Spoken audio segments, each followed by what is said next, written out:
Hi friends, welcome to my channel. ఈ రోజే మా కాశీ యాత్ర అండి. మేము మా సిస్టర్స్ ఫ్యామిలీస్ తో కలిసి కాశీ యాత్రకు బయలుదేరాము. మేము చెన్నై ఎయిర్పోర్ట్ లో కలుసుకున్నాము. మాకందరికి కాశీ యాత్ర చేస్తున్నందుకు చాలా ఆనందంగా, ఎక్సైట్మెంట్ గా కూడా ఉందండి. ఎయిర్పోర్ట్ లో సెక్యూరిటీ చెకింగ్ అంతా అయిపోయింది. ఆ తర్వాత మా హ్యాండ్ లగేజ్ అంతా స్కాన్ చేసేటప్పుడు అందరిది ఇచ్చేశారు, కానీ నాది మాత్రం అట్లే ఉంచేశారు. ఎందుకంటే నా హ్యాండ్ లగేజ్ లో రామేశ్వరంలో నుంచి తీసుకొచ్చిన శివలింగం మట్టి వాళ్ళకు స్కానర్ లో నల్లగా కనిపించిందంట. అందుకని అది పక్కన ఉంచేసి నన్ను అడిగారు ఇదేమిటి అని. నేను వాళ్ళకి వివరంగా ఎక్స్ప్లెయిన్ చేశాను. ఇది రామేశ్వరంలో శివలింగ పూజ చేసిన మట్టి అండి, దీన్ని నేను త్రివేణి సంగమంలో కలపడానికి వెళ్తున్నామండి అని చెప్పాను. వాళ్ళు ఏమనుకున్నారో ఏమో కానీ వదిలేశారండి. 1000 దేవుళ్ళకి మొక్కున్నానండి. మా ప్రయాణం చెన్నై టు హైదరాబాద్, హైదరాబాద్ టు వారణాసి అన్నమాట.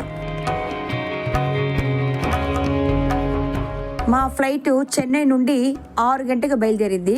7:15 మేము హైదరాబాద్ ఎయిర్పోర్ట్ లో చేరుకున్నాము. మాకు హైదరాబాద్ లో హాల్టింగ్ టైం చాలా సేపు పట్టింది. నెక్స్ట్ ఫ్లైట్ మాకు 10:30 గంటకి. 10:30 గంటకి మా ఫ్లైట్ స్టార్ట్ అయింది. 12:30 గంటకి అంతా మేము కాశీ రీచ్ అయిపోయాము.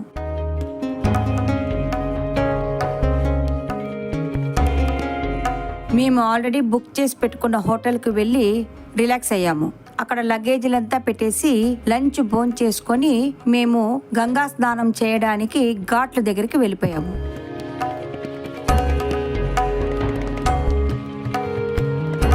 కాశీ గుడి చుట్టూ వీధులంతా చాలా నేరోగా ఉంటుంది.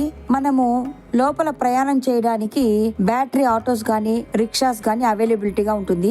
ఈ రెండిట్లోనే మనము ప్రయాణం చేయాల్సి వస్తుంది. కార్లు గానీ వ్యాన్లు గానీ ఏది అక్కడ వెళ్ళవు. ముందు రిక్షాలు మాత్రమే ఉండేవట, ఇప్పుడు బ్యాటరీ ఆటోస్ చాలా మస్తుగా ఉంది అక్కడ. ఈ బ్యాటరీ ఆటోస్ చాలా కంఫర్టబుల్ గానే ఉంది, మనకు అందుబాటులోనూ ఉంటుంది. మేము ఘాట్లో చేరుకున్న తర్వాత అక్కడ ప్రవహించే గంగమ్మను చూసేసరికి మా మనసంతా పరవశంతో నిండిపోయిందండి. అక్కడ మెట్ల దగ్గరంతా ఎన్నో శివలింగాలండి, ఎటు చూసినా శివలింగంలే.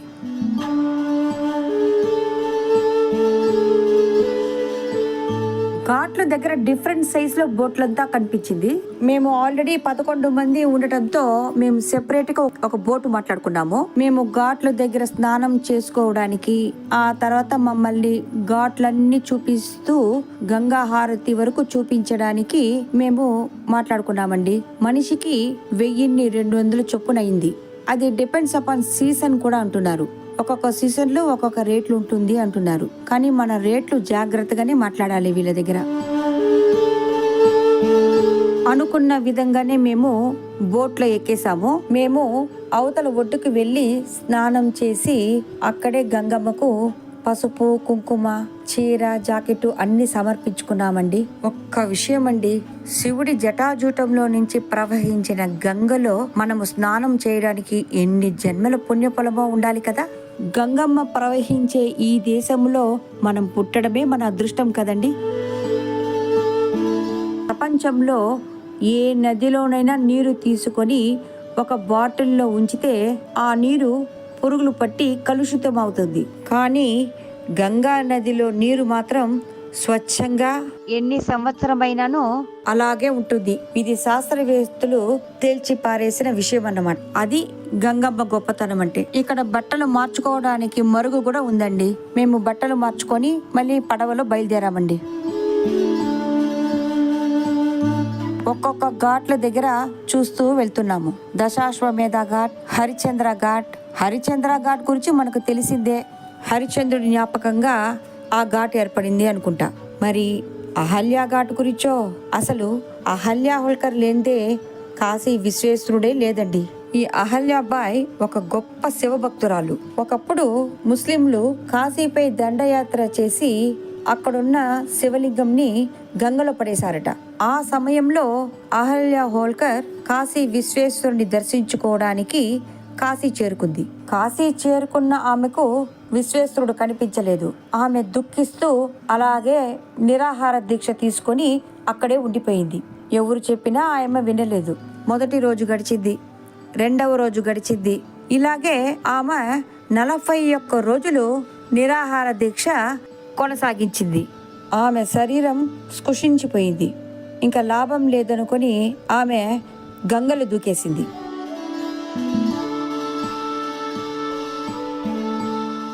దూకిన ఆమెకు గట్టిగా చేతుల్లో ఏదో తగిలింది. అది చూస్తే ఒక లింగం. అది కాశీ విశ్వేశ్వరుడి లింగం.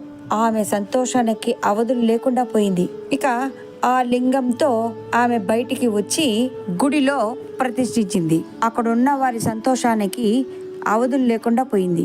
గుడి మధ్యలో లింగంని ప్రతిష్ఠించిన తర్వాత అక్కడున్న పండితులని బండాలుని పిలుస్తారు. ఒక వయసైన బండ ఈ విశ్వేశ్వరుని చూసి ఈయన కాశీ విశ్వేశ్వరుడు కాదు అని తేల్చిపారేశాడు.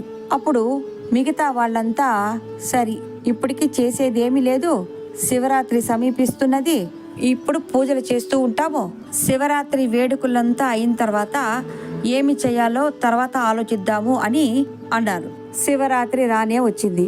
విశ్వేశ్వరుడికి ఘనంగా అభిషేకాలు అన్ని జరుగుతూనే ఉంది. శివరాత్రి అంతా ముగిసిన తర్వాత ఒకరోజు తలుపులు తాళం వేసి బండాలంతా ఇంటికి వెళ్ళిపోయారు. మరుసటి రోజు తాళం విప్పి చూస్తే శివలింగము ఈశాన్య మూలలో ఉంది. ఇది చూసి అందరూ ఆశ్చర్యపోయారు. ఎలా జరిగింది? ఎవరు జరిపెట్టారు? తాళం వేసిన గడి అలాగే ఉంది, మరి ఎవరు తెరిచి ఉంటారు?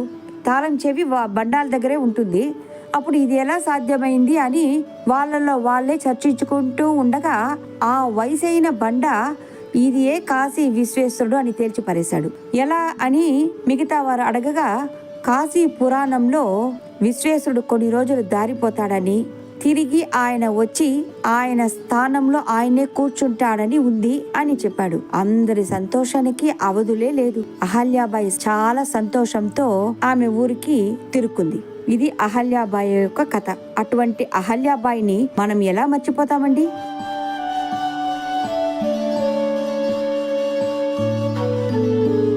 కాశీ ఘాట్లలో మణికర్ణికా ఘాట్ చాలా ముఖ్యమైంది. అక్కడ ఎప్పుడు సవాలు కాలుతూనే ఉంటుంది. మేము ఒక్కొక్క ఘాట్లు చూసుకుంటూ వచ్చేసరికి గంగా హారతి స్టార్ట్ అయ్యింది. మా బోటు దశాశ్వమేధ ఘాట్ చేరుకుంది. ఇక్కడే గంగా హారతి ప్రారంభిస్తారు. మాలాగే చాలా బోట్లు వచ్చేసింది.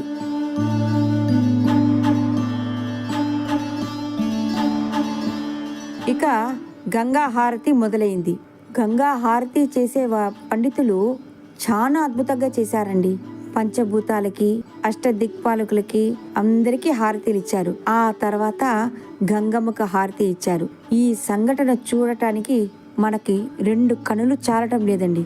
1.5 గంట సేపు దాదాపు హారతి ఇస్తూనే ఉన్నారు, గంట కొడుతూనే ఉన్నారు. మన ఇళ్లలో మనము పూజలు చేసేటప్పుడు కొద్దిసేపు గంట కొడుతూనే మన చేతులంతా నొప్పులు పుడుతుందే, మరి వీళ్ళు అంతంత పెద్ద గంటలని 1.5 గంట సేపు నాన్ స్టాప్ గా కొడుతూనే ఉన్నారు. ఎలాగండి? అది ఆ భక్తి పారవస్యము అంటే. అంత అద్భుతంగా చేశారండి. అది చూడటానికి మన ఎన్ని జన్మల పుణ్యం చేసి ఉండాలో కదా. ఇంకా గంగా హారతి అంతా అయిపోయిన తర్వాత మమ్మల్ని మేము ఎక్కడ ఎక్కామో ఆ ఘాట్ దగ్గర చేర్చేశాడు.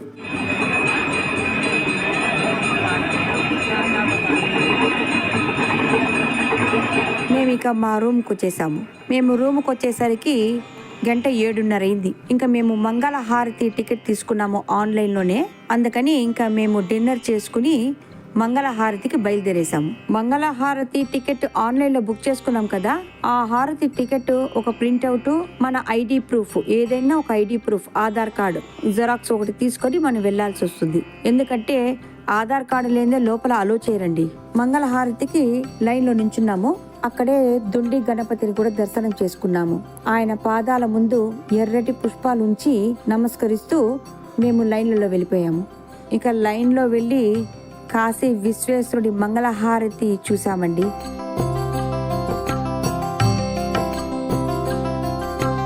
అప్పా, చాలా అద్భుతంగా ఉందండి. మంగళహారతి అంతా అయిన తర్వాత వాళ్ళు అక్కడ ఒక 200 మంది ఒక పాట పాడారండి.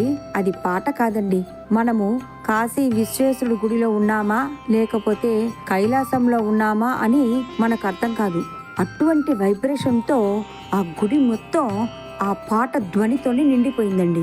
మేము మా చెల్లెళ్ళు, ఫ్యామిలీస్ అందరూ ఒక అనుభూతికి లోనయ్యామండి. ఇక కాసేపు అక్కడ కూర్చొని ఆ వైబ్రేషన్స్తోనే మేము మా హోటల్ రూమ్కి వచ్చేసాము.